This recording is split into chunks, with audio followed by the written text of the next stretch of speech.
రంగారెడ్డి జిల్లా శంషాబాద్ మున్సిపాలిటీ పరిధిలోని తొండపల్లి గ్రామంలో అగ్ని ప్రమాదం జరిగింది. కొత్తగా నిర్మిస్తున్న ఏకం కన్వెన్షన్ హాల్లో ఒక్కసారిగా మంటలు చెలరేగాయి.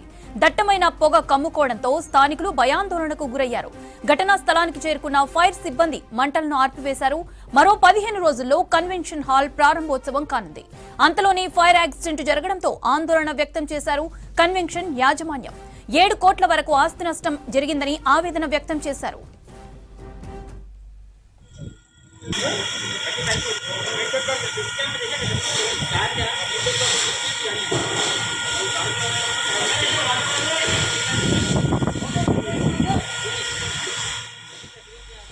రంగారెడ్డి జిల్లా శంషాబాద్ మున్సిపాలిటీ పరిధిలోని తొండపల్లి గ్రామంలో అగ్ని ప్రమాదం జరిగింది. కొత్తగా నిర్మిస్తున్న ఏకం కన్వెన్షన్ హాల్లో ఒక్కసారిగా మంటలు చెలరేగాయి. దట్టమైన పొగ కమ్ముకోవడంతో స్థానికులు భయాందోళనకు గురయ్యారు. ఘటనా స్థలానికి చేరుకున్న ఫైర్ సిబ్బంది మంటలను ఆర్పివేశారు. మరో 15 రోజుల్లో కన్వెన్షన్ హాల్ ప్రారంభోత్సవం కానుంది. అంతలోనే ఫైర్ యాక్సిడెంట్ జరగడంతో ఆందోళన వ్యక్తం చేశారు కన్వెన్షన్ యాజమాన్యం. 7 కోట్ల వరకు ఆస్తి నష్టం జరిగిందని ఆవేదన వ్యక్తం చేశారు.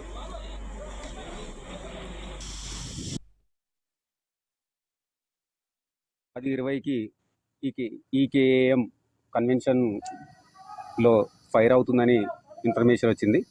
ఇన్ఫర్మేషన్ వచ్చిన వెంబడే మా యొక్క రాజేంద్ర నగర్ వాటర్ బోజర్ తీసుకొని ప్రమాద స్థలానికి రావడం జరిగింది. మాకు మార్గ మధ్యంలోనే మేము తెలుసుకున్నది ఏంటంటే ఇంకా ఫైర్ కొద్దిగా పెద్దగా ఉందని చెప్తే మేము ఇంకో వెహికల్ని మహేశ్వరంకి వెళ్ళి కూడా తీసుకొని అసిస్టెంట్ కాల్ తీసుకొని ఫైర్ని 2 వైపుల నుంచి ఆర్పడం జరుగుతూ ఉంది. ఇక్కడ వీళ్ళు కూడా వాటర్ ట్యాంకర్ ప్రొవైడ్ చేయడం జరిగింది. ఇప్పుడు పూర్తిగా అగ్ని అయితే మొత్తం ఆర్పడం జరిగింది, కంట్రోల్లో ఉంది. ఇది కొత్తగా కడుతున్నారండి. ఇంకా ఫైర్ సేఫ్టీ ఇప్పుడైతే అండర్ కన్స్ట్రక్షన్లో ఉంది ఇది. సో సేఫ్టీ ఇంకా ఏమైతే ఇప్పటికేం కనపడతలేవు. లోపల అండర్ కన్స్ట్రక్షన్ బిల్డింగ్ ఇది. ప్రమాదం కారణం ఇంకా మేము తెలుసుకోవాలండి. ఫైర్ ఫైటింగ్ చేస్తూ ఉన్నాం. ఇక్కడ వర్క్స్ అవుతూ ఉన్నాయి. మేబీ వెల్డింగ్ వర్క్ అవుతూ ఉంది.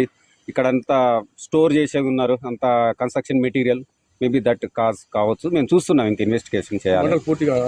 మొత్తం అదుపులోకి వచ్చినాయండి. జస్ట్ ఒక హాఫ్ అన్ అవర్లో మనకు పూర్తిగా ఆరిపోతాయి.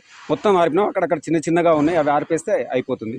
హాల్ ఇది వెల్డింగ్ చేస్తుంటే నిప్రవల్ చెల్లరికి దానికి గాలికి పెద్దగా అయింది. అది చిన్నగా మంటలు వచ్చినాయి, గాలికి పెద్దగా వెళ్ళింది. ఎంతమంది పనిచేస్తారు? 20-30 మంది పనిచేస్తారు. ఎవరికి ఏం కాలే. ఎన్ని గంటలకు జరిగింది మీకు ఎప్పుడు ఎవరు చెప్పారు సార్? 9:45 అయింది. 10 o'clock పిల్లలు పనిచేస్తారు చెప్పారు.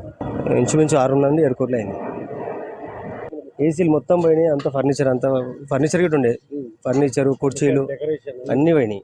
గ్లాస్ ఫిట్టింగ్ అంతా పడిపోయింది. కొంచెం అంటే లాంగ్ ఉంది, మనకు ఒక హాఫ్ అన్ అవర్ లేట్ అయింది. ఒక 10 వరకు ఇక్కడ ఉంటే కొంచెం ఆస్తి నష్టం తక్కువ అవుతుండే. ఎవరికి ఏం కాలేదు, ఎలాంటిది ఏం లేదు, ఎవరికి ఎలాంటి ప్రమాదం.